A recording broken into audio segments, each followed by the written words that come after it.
It's something that we started at Luther College a couple years ago to address student and instructor concerns about writing and writing skills.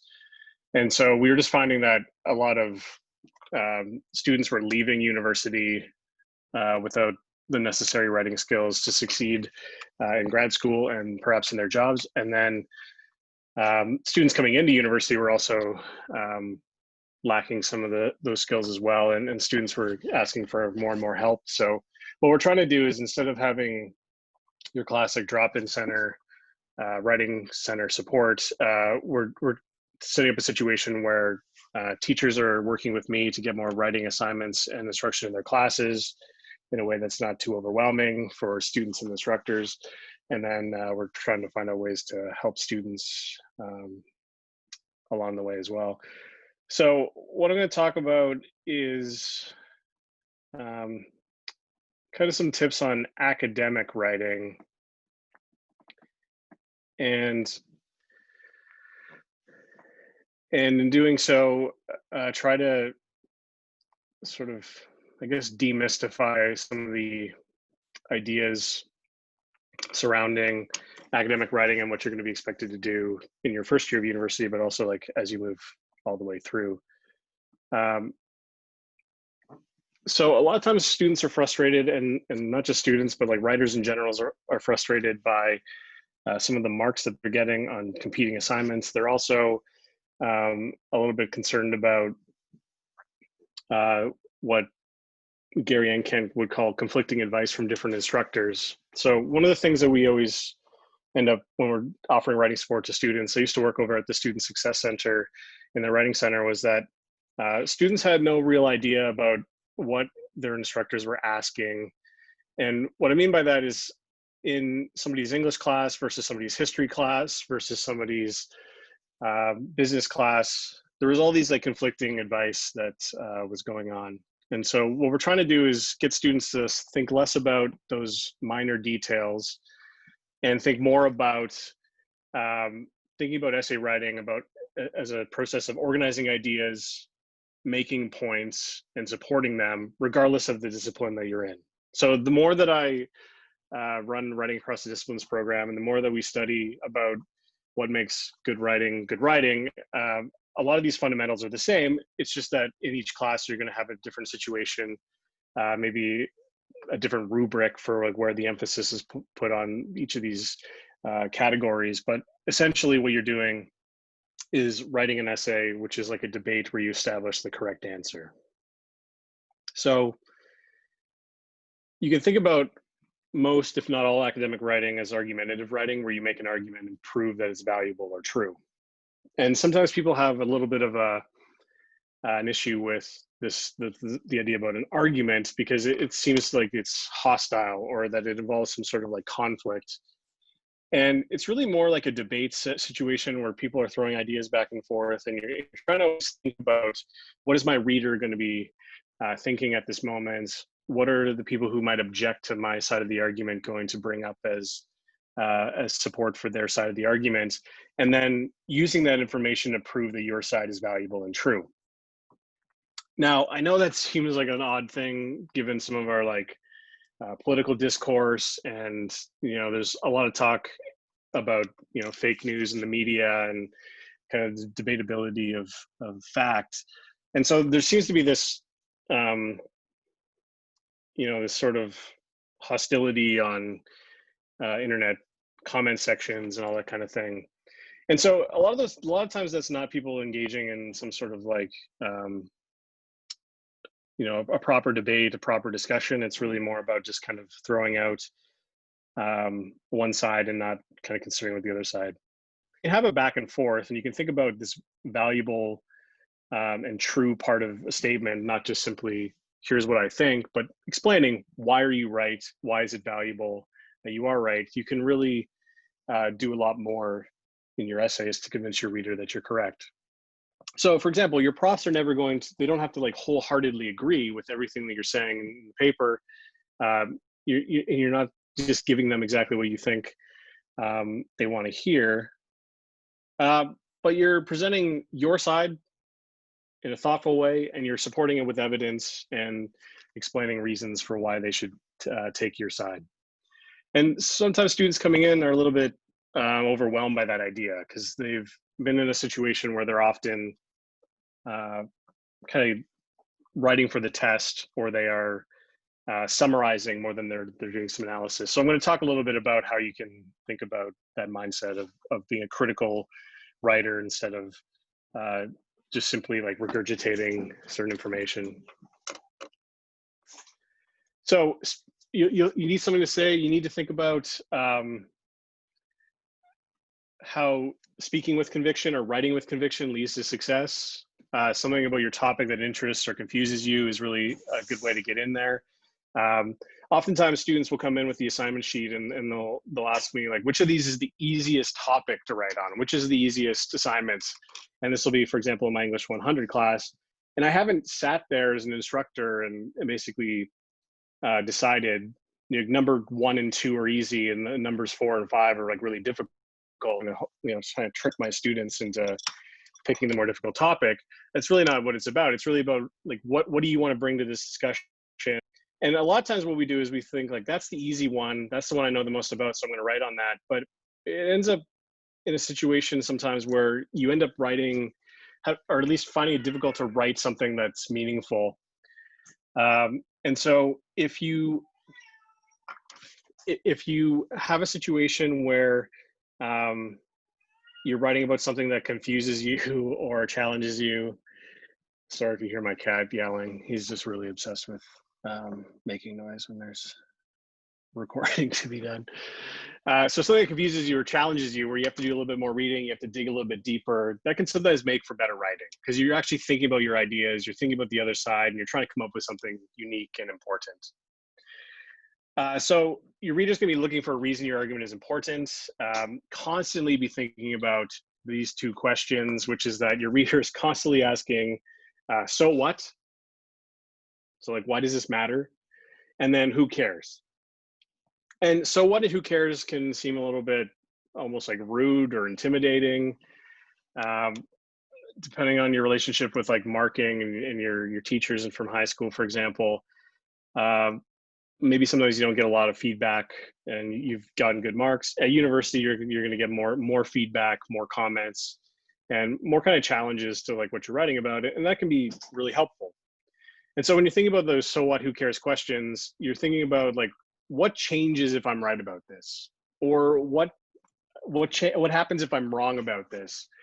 And so when you're thinking about writing, if you're thinking about more than just like getting marks and like doing it for the sake of like fulfilling your assignment requirements and getting like the marks that you're looking for, and think of it as something that you're emotionally invested in and intellectually invested in, you're going to find more success, because you're going to be able to actually sit down and be more invested in what you're doing. You're not just going to be kind of being in there and thinking like, okay, what do I need to do to get that 80, 85 or whatever mark that you're trying to get on that paper. So this involves finding your place in the discussion. So a lot of times people throw out the idea that like in high school, they were told opinion is a bad word. You never want to put your opinion into your paper. We're asking for the opposite at university. We really are asking you to think about like what you think, why you believe that, what evidence informed you to be able to like think about why you're on that side. And so in writing, sometimes we fail to express how we really feel. And when we think about academic writing at university, we often think about this kind of robotic, boring style where you're taking like first person I out of it, and you really don't want to like insert yourself into the discussion. It's really just like, let me just say the words back from other people and cite endlessly an endless amount. And that's not going to lead to success. We try not to insult people. We play it safe. Oftentimes in this writing, students will often not be sure where they sit on a side of a particular debate, and they'll just kind of like paraphrase what other people have been saying. And if I have a big piece of advice today, is just like, make sure you're not taking yourself out of the spotlight here. Like, it's your paper, it's your ideas. And when you think about it, think about having intellectual courage and taking pride in your point of view. So if your prof has been talking about an idea and you are like on the other side of that, talk to them about that. Get some ideas about like where they're coming from, where you're coming from, and include that in your papers so that you're actually having that discussion or that conversation, that debate that I was talking about earlier. You know, repeating people's ideas back to them over and over again isn't really fulfilling for you, and it's not really that interesting for them because they've been sort of throwing those ideas around in their classes for years.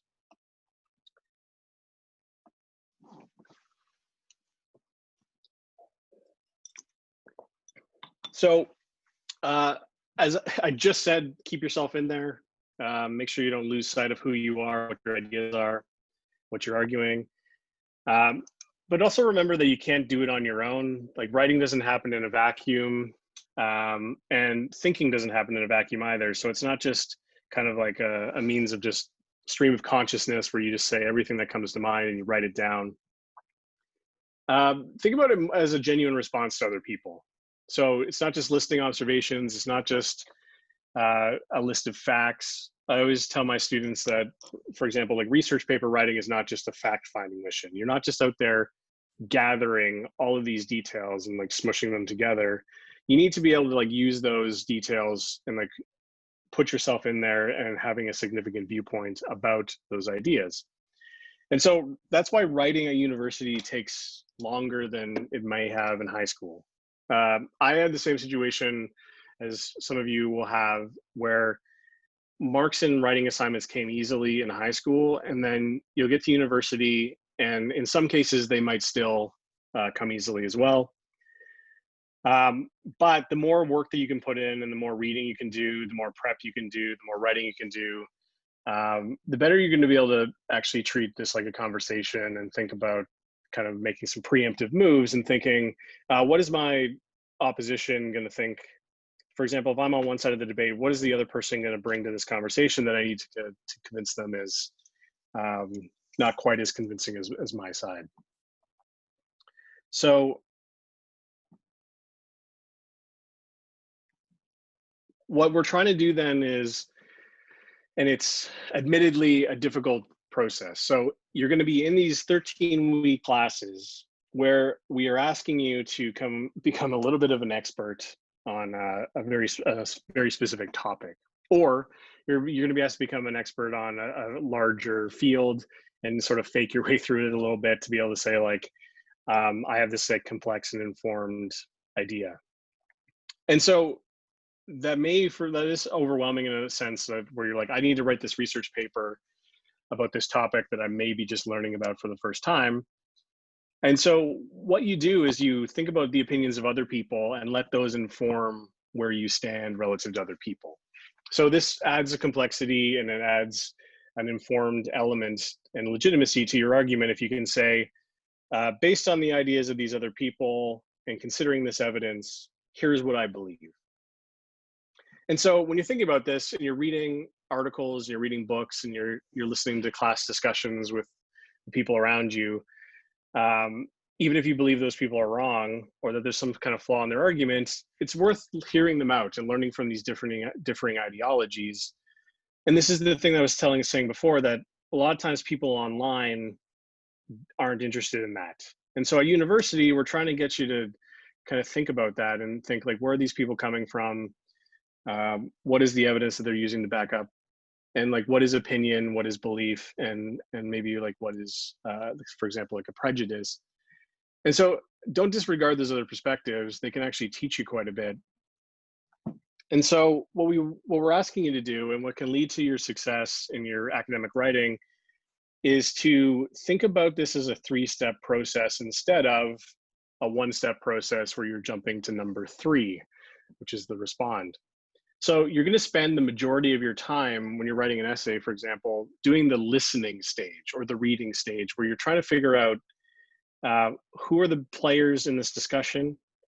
For example, if you're in an English class, you may be spending some time reading the novel or the short story that you're looking at. If you're in your history class, this will be what are historians saying about the time period? What are some of the facts? And once you have a grasp of that, about like, here's this one side, here's this other side, here's this third, fourth, fifth side, Then you're taking time to summarize and analyze in your own words and use your own technique. So it's, let me take a look at the discussion that's going on. Then I'm going to gather what I think that I'm going to say, and I'm going to have that relative to what these other people are saying. So listen to them, summarize what you think they're saying in your own words, and then get into the response with your own original ideas. And that third step then becomes a lot easier, because a lot of times students are kind of spinning their wheels with their paper and they're not really sure what they need to say. And I'll talk to them about, okay, what are the sides of the debate and who are the other scholars that you're going to refer to? And they sort of look blankly because they haven't done that. So if you spend more time with 1 and 2, listen and summarize or analyze that reading, thinking stage, and then get around to like the response, you're going to come up with something. And a lot of times what we do for the sake of time, and we got due dates coming up and all that kind of stuff, is we jump into number 3. We're just like, I'm just going to get all my ideas down and see what I have, and then I'm going to try to connect it to other people. That doesn't really work as well. Thinking about listening, summarizing, and then responding. And when you're thinking about that, you can also think about writing as a 3-step process. And these aren't distinct steps by any means. You can sort of like go back and plan more. You can edit on the fly as you go. But I find a lot of times students struggle with this, and also like your professors when they're writing their own materials struggle with this, is like not enough time at the planning stage. So this is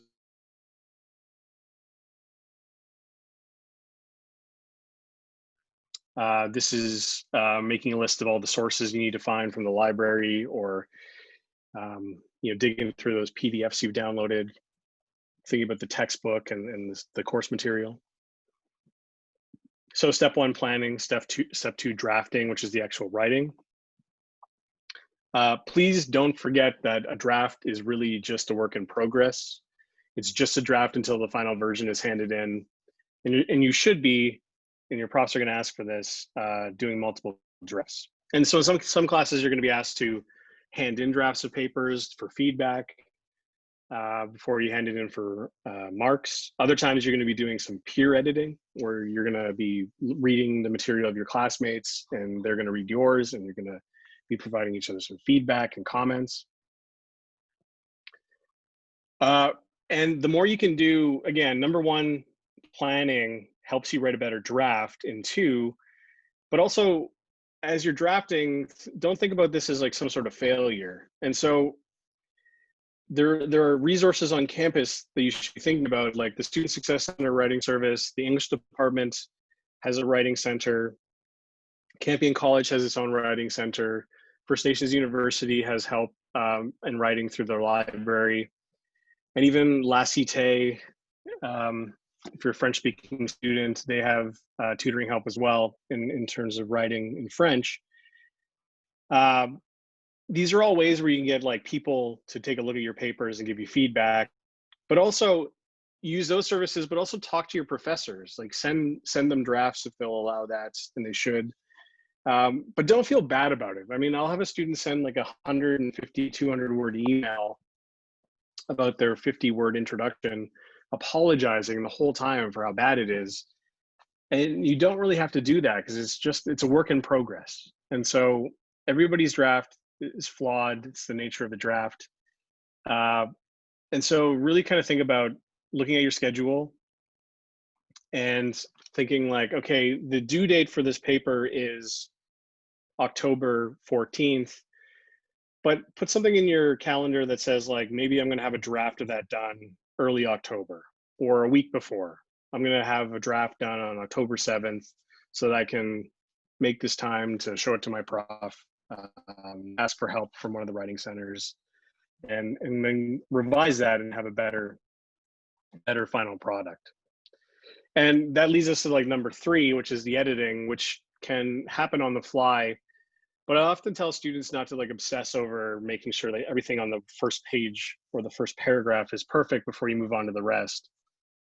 So this editing and revising, correcting is really important at the last minute.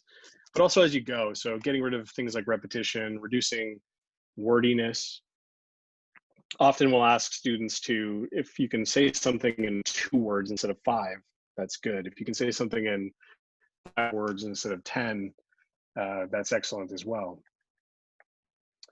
You're also looking for things like grammar, spelling, and punctuation. Let your word processing software be your friend here. Don't rely on it entirely.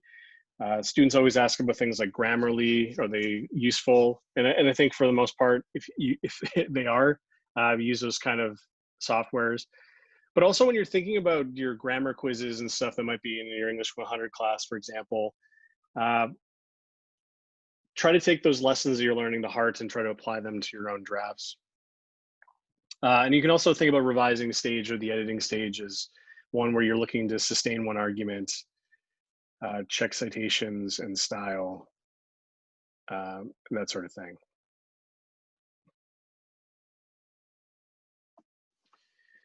Mike, are there any comments or questions in the chat?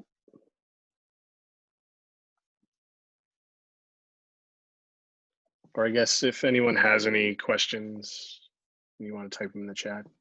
There is nothing in the chat right now. Perfect. We'll come back.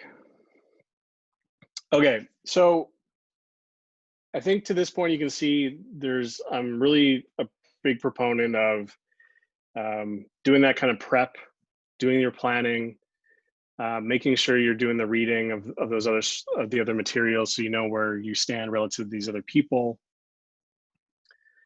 But you're also aware that this is difficult. So many of your professors are, like you, going to be masters at procrastinating. And sometimes you need that stress of like a deadline to get moving on things.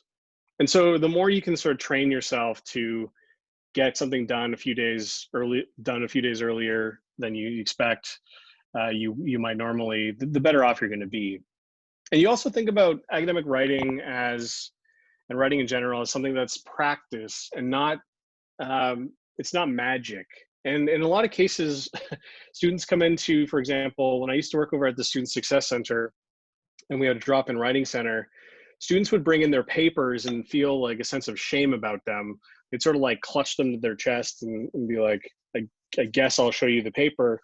Whereas next door in like the math office, or the cubicle next door, people would just walk in with their math and homework and ask for help. And there was like no sense of personal failure or some sort of character flaw because of that. So writing is very personal, and I think it feels sort of intimate or something. And it feels like if we're not doing a good job of it, that we're somehow bad people in a weird way. And I just need to like remind people that it's not. Like, you're not born a good writer or a bad writer. It's not some sort of like mutant superpower, like it's like the X-Men or something. You can practice and become a better writer. And so writing does require the establishment of what Graff and Birkenstein call inventory of basic moves, or what Stephen King, the novelist, calls a writer's toolbox. So these are things that you sometimes use all the time. And then there are other things in the toolbox, according to Stephen King, that you like use on special occasions or for like tough jobs. And so if you're getting a lot of the basics done and you're practicing those basics, it makes everything else a lot easier. And there have been some people that have questioned this number, and some research that says that Malcolm Gladwell oversimplified this. But in Outliers, he talks about 10,000 hours being the amount that somebody would have to practice something to become like one of the best at that. So whether that's in music or sports, in tech, having access to the time to be able to practice is really important. Now, in a very busy 13-week semester, you're not going to have 10,000 extra hours, certainly. But if you can find a couple hours here and there every week, or if you're thinking about doing your essay and you're like, I usually spend 5 hours on my essay. Hopefully it's at least that. And other people, it's like, I spend at least 1 hour on my essay. If you can like double that, or you can add a couple more hours to that practice, it'll really help. So you can think about this. Writing is kind of like a muscle that you can exercise, and you can make sure that you are sort of in writing shape. This is the same thing for reading. If you come into university and you're feeling like a little bit overwhelmed at the amount of reading you're being assigned, if you practice that skill, or even, for example, apparently you can go up as much as like 3 reading levels, like grade levels, over the course of just like your first university semester. So if you just read everything that was assigned, or 80% of what's assigned, you'll get better. You can also use things to incentivize this, like 750words.com, which is a site that will give you rewards. It sort of like gamifies writing. So you'll get like achievements, little badges. They're all like little bird badges. So you get like an egg to start, and then you're a chicken, and you can move up the ranks of different birds. I think 200 days in a row is space bird. It can be quite addicting. And you can do this with anything. Like you can put your homework in there. You can do your essay drafting at 700words.com. You can use it as almost like a journal or a diary, where you can rant about how much you're struggling with your writing and that sort of thing. If you write too much, like if you find yourself being very wordy, or if someone says the word count is 1,000 words and you're kind of like me and you write 3,000, then something like 6-word memoirs can be really important. You know, minimalist writing, express yourself in 6 words. You can post these to their site. And I've also asked my students sometimes to do a 1-week social media challenge. And this is where you should tell your family and friends you're doing this first, because otherwise it'll sound like you've been possessed or kidnapped or something. But this is where you write in like full sentences, and you practice your like newly learned grammar skills that you've learned at university in every like social media post you make.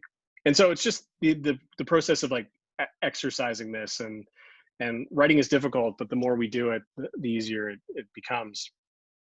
And as you're doing that, as you're, practicing just a little bit more every week,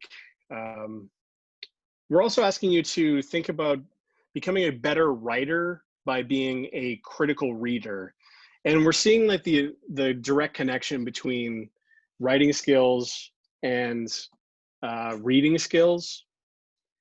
And so the more that you can read good writing, and the more that you can think about these ideas that are being presented to you in your classes, the better you're going to be able to respond to them, and almost like emulate good writing and some of the moves that these authors are using, some of the tools that they're using in their toolbox. And so when we ask students to be critical readers, this is about being honest about your comprehension, like not faking what you know, or resisting manipulation and question often. So if you read an article in your class, you don't immediately think this is absolutely all true. You're looking for like faults in the argument. You're looking for like different perspectives. You're thinking, well, in my psychology class, I heard something different about this topic, and you can bring that in.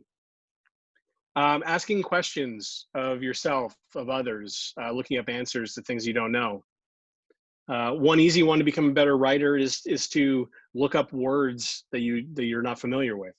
So even if that's just using Google to look up dictionary definitions, or downloading dictionary.com app, or using the Oxford English Dictionary and looking up these words. The more you do that, the more you're going to add to your vocabulary, and even after one semester, you're going to be a little bit better off. Base your judgments on evidence, not just feeling. That's really important these days. Look for connections between your subjects. Again, you're going to be in different classes, and there's going to be some overlap and some connections to make.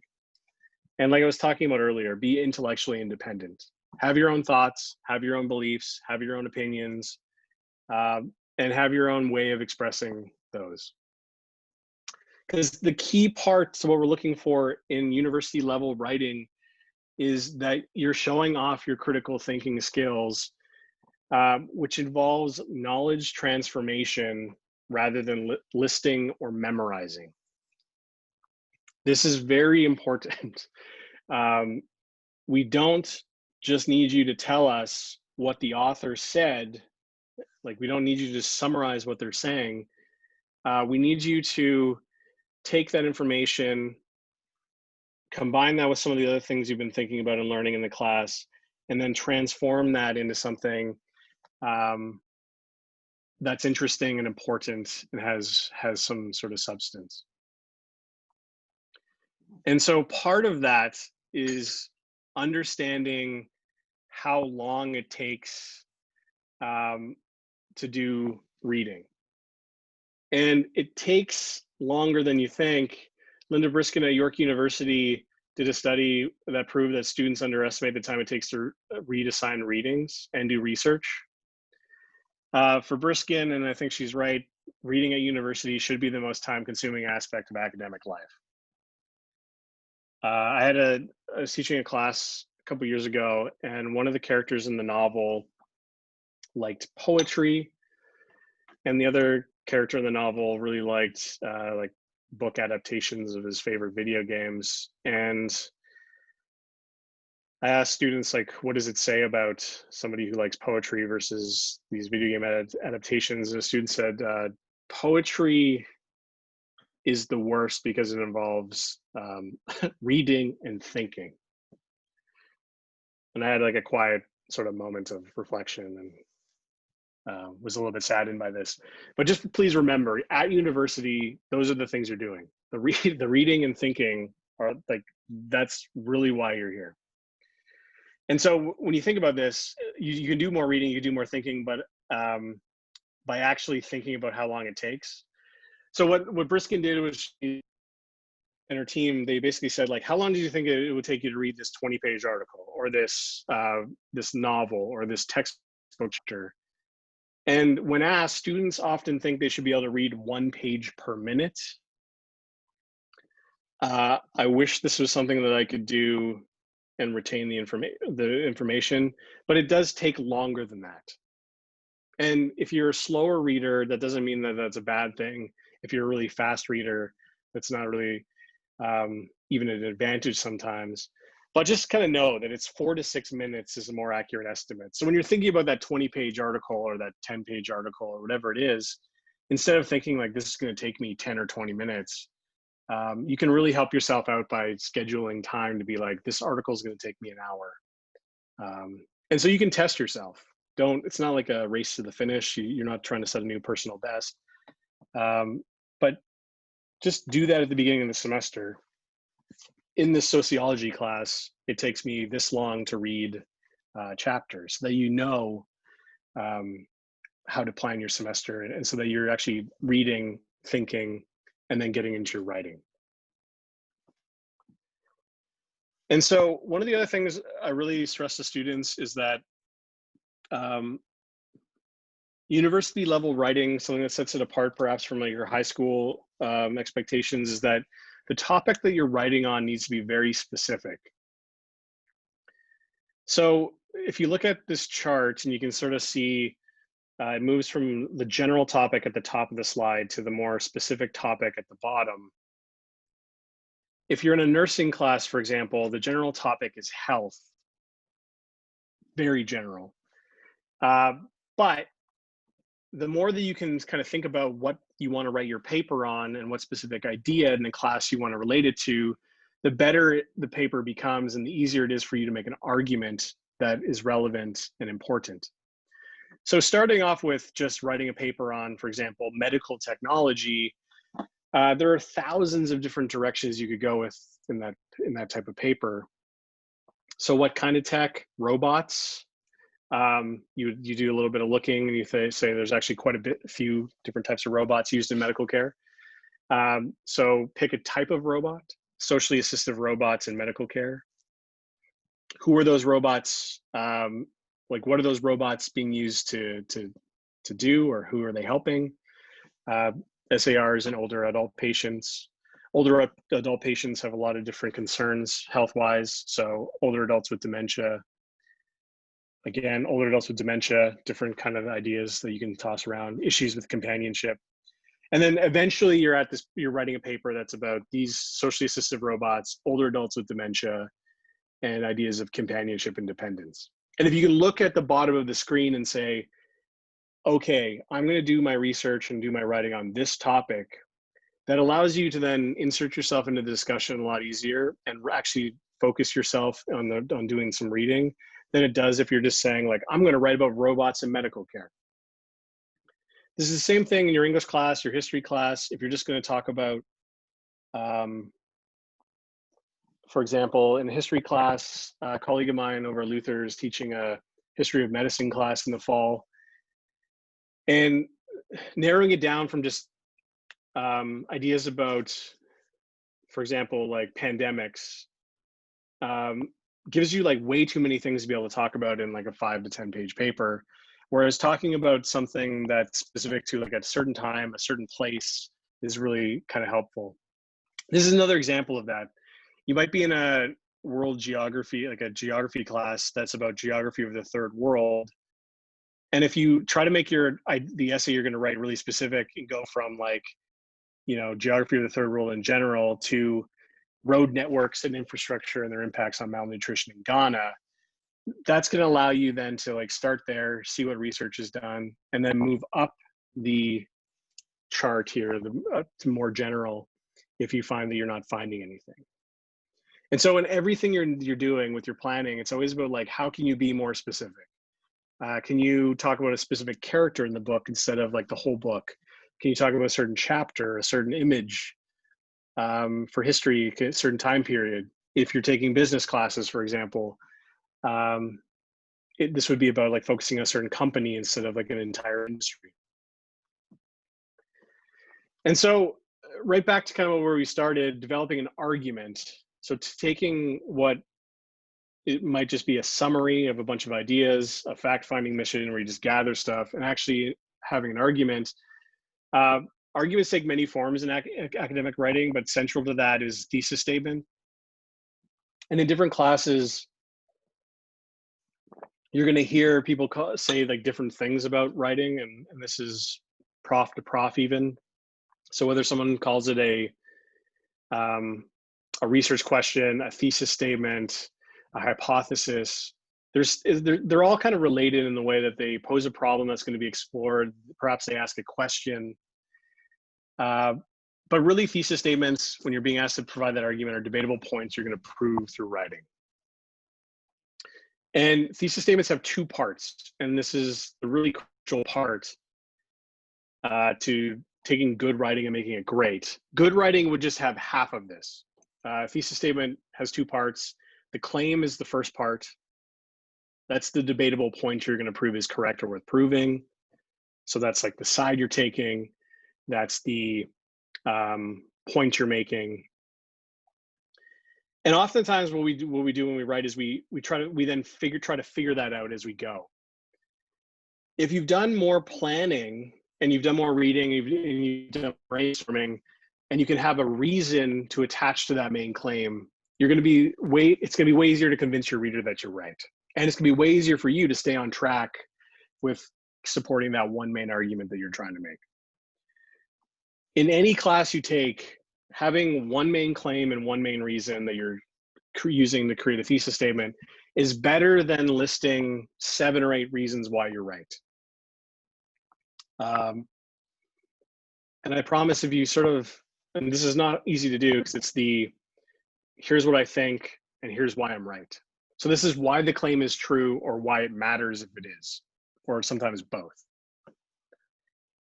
So again, claim and reason, debatable point, why you're right. When you're doing that, you're thinking about quality, not quantity, making sure your thesis statement takes a stand, creates debate or discussion, so it doesn't say something obvious. Again, back to that idea about the so what or who cares question. Doesn't make your reader think or question something. Express one main idea is better than trying to express 3 or 4.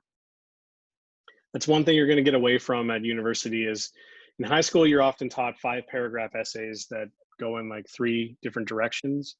Here, we're going to ask you to stick with one main argument and then find more evidence and explain yourself more about that one thing. And as I was saying earlier with the topic selection, it's got to be very specific. I'm just going to skip ahead a second, give you some examples.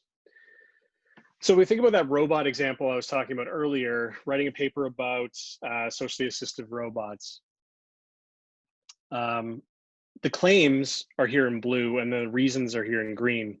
So in the first one, the argument is it's more likely that as popular science fiction novelists and movie writers warned, socially assistive robots was something to slave the human race. This is a little bit of a silly example, but if you're afraid of like Terminator movies or things like that, sci-fi, why is that going to be the case? Because artificial intelligence always believes the best way to protect ever unpredictable humanity is to basically do that. Robots believe that humans are dangerous to themselves and they take over. A little bit more of a useful example, I guess, if you're in a sort of nursing class, while socially assisted robots have been shown to be helpful in caregiving, they must be user-friendly enough for healthcare workers to adjust settings while not having to spend too much of their time in training. That's the claim. So they're a good idea if there's not too much time spent on training. Why? The reason for that often follows because or includes because in green, because such a situation would negate the time-saving benefits of this technology. So this paper, instead of just saying like, yes to socially assistive robots, and here's 3 good reasons for using them, this one is very specific in terms of saying, I'm gonna write a specific argument about this balance of time-saving benefits and how not user-friendly they might be. And so if you can lock these together, the blue part and the green part, early in your paper, and then say everything in my body paragraphs is going to relate back to this, that's going to make for a way better paper in terms of how convincing you are. And it's going to be easier for you to stay on track with what you're talking about. I'm just noticing the time, so I'm going to talk about this briefly. So like I mentioned, if it's not called a thesis statement in your class and it's being called as something like a research question instead, that is okay. But also, if you're thinking about developing your argument, you can think about developing a research question and figuring out what you're going to write about. This is a 3-step process. It involves doing what I was talking about earlier about narrowing your focus from a broader subject into a specific research question. This is what I would say is, like, you can think about writing, you can write this down and then fill in the blank. I am trying to learn or write about the following. Step 2, once you have that, you filled in the blank there about what your topic is, your specific topic. You then want to have a research hypothesis under probation that your audience will find interesting. So part 1, I'm trying to learn about X because I want to find out what, when, where, whether, why, or how. And that's usually related to your claim. And then the third part is the significance or the motive for your question. This is that so what or who cares element I was talking about earlier. This is the reason why someone should care. And this is the in order to part. So I'm trying to learn about this subject because I want to find out something about it. But why are you doing that? If you prove that this is a good idea, what changes? And if you can have 1, 2, and 3 in developing your argument in any class, the better off you're going to be. So you can think about this as topic, research question, significance. I'm studying post-secondary education policy. Why are you doing that? Determine if grants and bursaries increase participation in university for people from low-income backgrounds. So that's either going to be a yes or a no. So that's going to be the answer to your question. Why are we doing this? In order to prove there is a better means of increasing enrollment from this demographic. After you've written this part, you'll be able to use this to do the research and the writing to be able to figure out an answer to this. And then you'll be able to turn this into a thesis statement where you argue what the answer to this is. Like if this does increase participation from this group, then you would say it does work, claim, and then you give a reason why it works, reason, and everything in the paper is going to relate to that. Same thing with our robot example. It's important to study socially assistive robots, determine if they are useful for providing companionship for patients with Alzheimer's disease and other dementias. Why? In order to find a means of lessening nurse burnout while increasing patient happiness. You can use this topic, research question, and significance to then create a thesis statement that argues, yes, it works, and with a reason why you're right about that, or why it matters if you are. Last point here, just always remember you're backing up your argument with evidence here at university. That's why that planning stage is really important, and figuring out where you are relative to other people. How are they backing up their arguments? You're going to find these things through scholarly peer-reviewed sources. These are going to be books or journal articles you can find through the library website. You're going to use less textbooks and encyclopedias than you might think. So those are fine as tertiary sources, we would call them. They're like straight up information. In academic writing, you're really going to focus more on these scholarly journals where you respond to those ideas and their evidence. And kind of think about as you go to agree, disagree, or do a little bit of both when analyzing these people. So are you on their side? Why are you on their side? Do you disagree with them? But also, why do you disagree with them?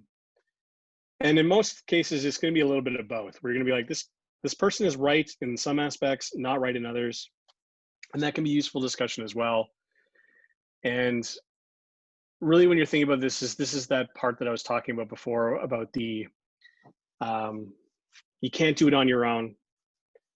So think about where you are relative to other people, summarize their views, and then respond with your argument. And when you do have that argument, make sure you have a claim, which is the side you're on, and have a reason, which is that so what or who cares, the reason why you're right, or the reason why it matters. Thank you. Thank you so much, Scott. I'm going to end the recording just in case if anyone has questions, then they might be more likely to answer them. Yeah, that's great.